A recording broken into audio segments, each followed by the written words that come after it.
어, 오늘 우리가 읽은 본문 말씀은 아마 야고보에서 가장 잘 알려진 부분, 우리가 잘 알고 있는 부분이지 않을까 싶습니다. 특히 오늘 말씀에서 나온 말씀 중에서 가장 많이 우리가 이야기하는 것이 행함이 없는 믿음은 죽은 믿음이다 라는 부분, 아마 야고보서 하면은 가장 먼저 많이 떠올리는 부분이지 않을까 생각을 합니다. 그런데 이 말씀을 읽다 보면은 우리가 이 야고보서를 읽으면은 로마서가 약간 마음에 걸리고, 로마서를 읽다 보면 야고보서가 조금 마음에 걸리는 것 같습니다. 로마서에서는 믿음만으로 구원을 얻을 수 있다 라고 이야기를 하고, 야고보에서는 오히려 그 반대로 아니다, 행함이 있어야지 구원을 받을 수 있다 라고 이야기하는 것 같아서 어떻게 해야 되나, 이게 서로 상반되는 말씀은 아닌가, 어떻게 조화를 시켜야 되냐 고민될 수도 있습니다. 로마서에서는 3장 28절에 사람이 의롭다 하심을 얻는 것은 율법의 행위에 있지 않고 믿음으로 되는 줄 우리가 인정하노라 라고 이야기를 하고 있습니다. 우리가 이 두 서신서를 정확하게 조금 이해를 해야지만 이것이 서로 다른 말이 아니다라는 것을 이해할 수가 있게 됩니다. 먼저 사도 바울이 쓴 로마서의 수신자, 그러니까 로마서를 받아보는 사람들의 상태가 어땠느냐라고 하면은 이들 옆에는 율법을 지켜야만 한다, 할례를 행해야지만 구원을 얻을 수 있다라고 주장하는 율법주의자들과 할례파의 공격을 받고 있었습니다. 곧 하나님 앞에서 자기의 행위의 힘을 의존해서 복음을 전하는 자들이 옆에 있었다란 말입니다. 그렇기 때문에 사도 바울은 그런 사람들에 맞서기 위해서 너희가 율법을 지키는 행위나 아니면 할례를 받는 행위가 구원을 얻는 것이 아니라 오직 믿음으로만 너희가 구원을 받을 수 있다라고 이야기하기 위해서 로마서가 쓰여졌습니다. 그래서 로마서를 읽으면은 믿음으로만 구원을 받을 수 있다라고 이야기를 하고 있는 것입니다. 그와 반대로 야고보서는, 이 야고보서를 받는 사람들은 믿음으로 구원을 얻는다라는 교리를 잘못 이해하고 있었습니다. 그러니까 곧 우리의 행동이 어떠하든지 전혀 상관없이 우리가 믿으면 구원을 받고 그 이후에 어떻게 행동한다라는 것은 그것은 플러스 알파 되는 것이다 라고 생각했던 것입니다. 그러니까 어떻게 보면은 구원파와 같은 오해에 빠져 있었던 것입니다. 애써 복음을 소유했으나 이 복음을 얻은 자로서 아무런 행위의 열매를 원하지 않는 사람들, 내가 착하게 살면 나중에 천국 가서 상급은 더 많이 받을 거야 라고 오해하고 살아가는 사람들에게 너희가 믿음만으로는 구원받을 수 없다, 너희의 삶에 행동이 나타나야지 된다 라고 이야기를 하고 싶었던 것입니다. 그래서 가끔 사람들이, 잘 모르는 사람들은 로마서의 이야기와 야고보서의 이야기가 서로 다른 것처럼 착각을 할 수도 있지만 사도 바울의 복음이나 야고보의 복음이나 같은 복음이다라는 것입니다. 이것은 믿음과 행위가 동전의 양면과 같이 동시에 존재해야 되는 것이다 라고 이야기할 수 있을 것입니다. 그래서 사도 바울은 갈라디아서 5장 6절에 이렇게 얘기합니다. 그리스도 예수 안에서는 할례나 무할례나 효력이 없으되 사랑으로서 역사하는 믿음뿐이니라. 곧 믿음이 존재하는데 어떤 믿음? 사랑으로서 존재하는 믿음이 있다라고 이야기를 하고 있습니다. 그와 반대로 야고보서는 오늘 본문 말씀에도 이야기합니다. 22절 말씀에 믿음이 그의 행함과 함께 일하고 행함으로 믿음이 온전하게 되었느니라. 그러니까 너희의 행함으로 이 믿음이 온전하게 되었다. 동전의 한 면만 있는 것이 아니라 동전의 양면이 있어야지 사용을 할 수 있듯이 너희의 행함으로 인해 이 믿음이 온전하여진 것이다 라고 이야기를 하고 있습니다. 그러면서 야고보가 성도들에게 말하고 싶었던 것은 성도들 안에 정말 예수님께서 기뻐하신 일을 행하고 싶은 마음이 있느냐, 그 소원을 이루기 위해서 너희가 씨름하며 싸우며 나아가고 있느냐라는 것을 묻고 싶은 것입니다. 죄를 당연하게 여기지 않고 죄와 싸워 이기고 싶은 그 마음의 소원을 가지고 참 인내하고 견디고 싸워 나갈 수 있는 그 삶의 방향성, 행위의 완전함을 이야기하는 것이 아닌, 행위로서 완전하게 된다라고 이야기하고 싶은 것이 아닌 그러한 삶의 방향성을 이야기하고 싶었던 것입니다. 그러면서 오늘 본문 말씀 2장에서는 이 성도들이 무엇을 잘못하고 있는지, 어떻게 살아야 되는지를 책망하고 있는 것입니다. 오늘 책망하며 이야기하고 있는 것은 차별의 문제입니다. 이 예루살렘 교회가 초창기에 이 차별의 문제를 좀 가지고 있었습니다. 그럴 수밖에 없었던 게 사도행전의 초반부를 보면은 예루살렘 교회에 정말 놀라운 부흥이 일어났었습니다. 베드로가 한번 나가서 설교를 하면은 많은 사람들, 5,000명, 3,000명 되는 사람들이 회개했다, 주께로 돌아왔다 라고 이야기를 하고 있습니다. 그것뿐만 아니라 많은 사도들이 나가서 예수 그리스도의 이름으로 병고침을 하고 기적을 나타내면서 수많은 사람들이 이 예루살렘 교회에 모였던 것입니다. 3,000명, 5,000명이 넘는 사람들이 모이다 보니 정말 각양각색의 사람들이 이 교회 안에 있었던 것입니다.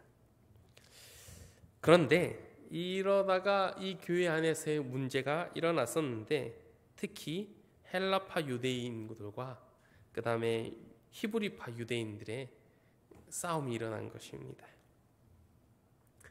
어느 날 헬라파 유대인에 속한 과부들이 매일의 구제를 받지 못한 문제로 인하여서 헬라파 성도들이 히브리파 성도들 간에 그 갈등이 일어났습니다.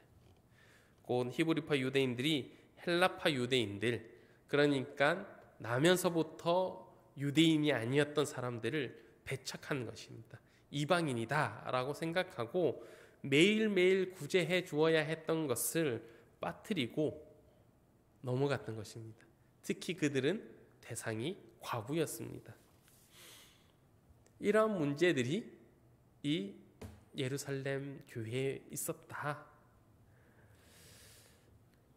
이 차별의 문제가 믿음만 있으면 행함은 있으면 좋고 없어도 상관없다라는 오해와 합쳐져서 교회 안에서 성도들의 모임 안에서 한몸된 형제들이 대놓고 차별하는 일이 벌어지기 시작한 것입니다.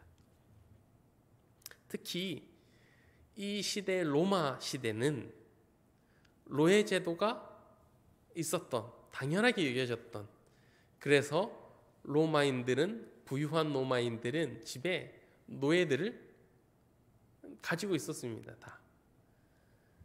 그러면은 웃긴 상황이 일어나는 것입니다. 부자인 주인과 가난한 노예가 함께 나와 예배를 드리는 것입니다. 그런데 그것을 들어오는 사람들이 차별하기 시작했다라는 것입니다. 차별했다기보다는 오히려 그것을 당연하게 여겼다라고 보는 것이 옳을지도 모릅니다. 왜냐하면 집에서는 가난한 이 노예들이 주인을 섬기는 것이 당연했기 때문에 주인은 상석에 앉아서 예배를 드리고 이 노예들은 바닥에 앉아서 예배를 드리든지 저 뒤에 가서 예배를 드리든지 전혀 상관이 없었던 것입니다. 그리고 예배가 마치고 나면은 입으로 어떻게 했습니까? 초창기에는 성만찬을 가졌습니다. 같이 음식을 가지고 와서 먹고 나누는 것입니다. 그런데 가난한 사람들은 들고 올 수 있었겠습니까? 그럴 수 없었습니다. 그래서 부자들이 가지고 온 음식을 함께 먹고 나누고 남는 음식을 이들에게 전하는 일들이 이 초창기 교회에서 일어났었다라는 것입니다. 그러한 모습을 보고서 야고보가 이들에게 그런 당연하게 여기는 모습을 보고서는 이야기를 하고 있는 것입니다.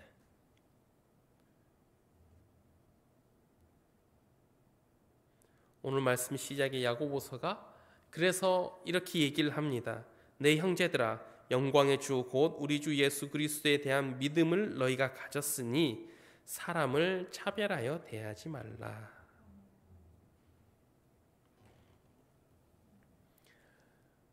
우리는 차별을 해서는 안 됩니다. 예수님을 주인으로 모신 믿음의 사람들은 결코 차별할 수 없는 존재입니다. 왜 그렇습니까? 예수님께서 결코 우리를 차별하지 않으셨기 때문입니다. 생각해 보십시오. 예수님께서 우리가 죄인 되었을 때에, 우리가 하나님에 대해 원수 되었을 때에 우리를 사랑해 주셨습니다.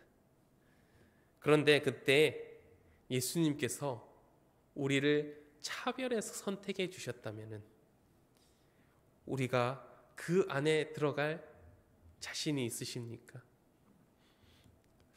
저는 잘 모르겠습니다. 성도님들은 모르시겠지만 저는 그 안에 들어갈 수 있을까 하는 두려움이 있을 것 같습니다. 그렇게 예수 그리스도께서 죄인된 우리들에 향하여 아무 차별하지 않으셨는데 우리가 하나님의 믿는 자녀로서 그럴 수 없다라고 야고보가 이야기하고 있는 것입니다. 그런데 우리가 차별하지 않는 것만으로 그러면 괜찮냐라고 한다면은 야고보는 그렇지 않다라고 이야기를 하고 있습니다. 거기에 대해 행동이 따라야 된다라고 이야기를 하고 있는 것입니다. 이것은 우리가 예수님의 사역하셨던 모습들을 생각한다면은 더 쉽게 이해가 될 것 같습니다. 예수님께서 이 땅에 오셔서 이 땅 가운데에 사역하셨을 때에 어떻게 행하셨습니까? 예수님께서는 이 땅에 사역하시면서 가난한 자, 병든 자를 가까이 하셨습니다. 귀신 들린 자들과 마음에 깊은 상처가 있는 사마리아 우물가에 있는 여인에게 직접 찾아가 말을 건네주셨습니다. 주님은 손으로 직접 그들을 만져주셨고 그들의 아픔으로부터 벗어날 수 있도록 도와주셨습니다. 이것이 바로 예수 그리스도의 마음입니다. 우리는 차별하지 않는 마음만으로 끝나는 것이 아니라 예수님의 모습을 닮아 살아가기 위해서 우리가 먼저 다가가고 손 내밀어 주고 그들을 끌어안을 수 있는 마음 또한, 행동 또한 따라야 된다는 것입니다.